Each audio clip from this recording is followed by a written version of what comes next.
Hello everyone, how are you doing? This is MD Tech here with another quick tutorial.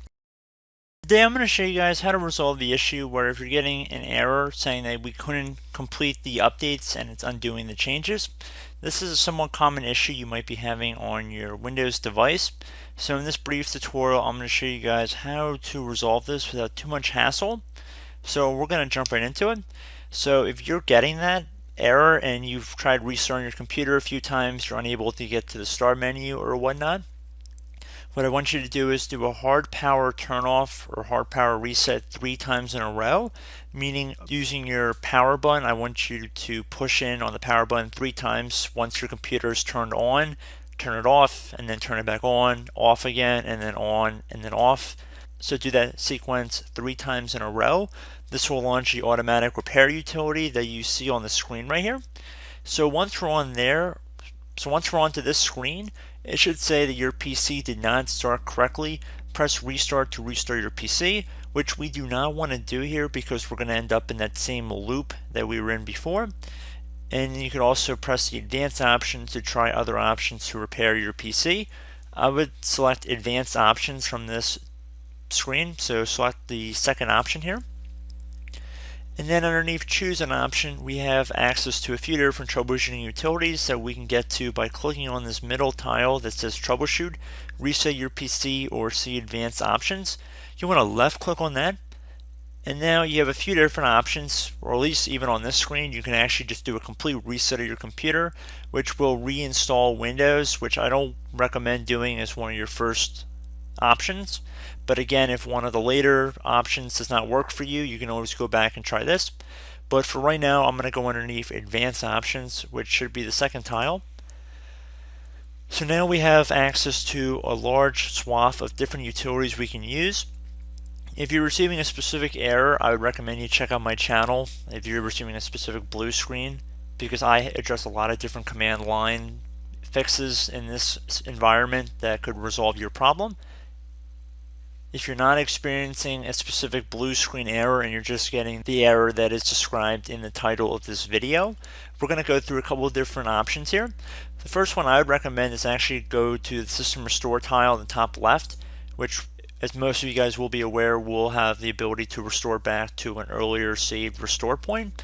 Now, I do not have any saved on this virtual environment. If you did have one, there would be a drop-down menu that would appear right here, and you would just select whichever one you wanted to revert back to. A lot of times if you have programs that install, sometimes they will create a restore point. Sometimes you might have manually created a restore point, and there should be a little description telling you what the restore point is. And there should definitely be a date as to when it was created.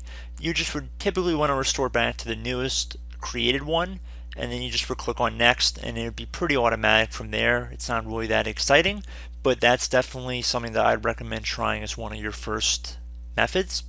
So I'm going to cancel out of here. So assuming that did not work for you, I'm going to go back into the troubleshooting menu and then underneath advanced options again.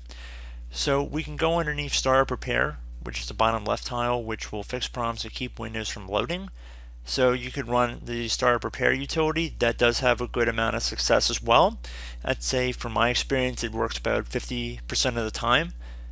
And you can also go underneath Startup Settings if you wanted to try and get into safe mode. That's another option.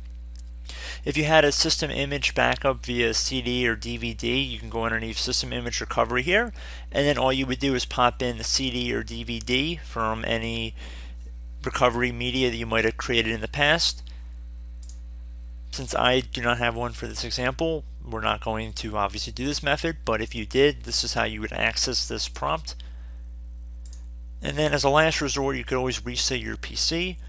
So if we went underneath that, we can either just keep our personal files, but it will reset the general Windows operating system, or we could do a clean wipe and remove everything.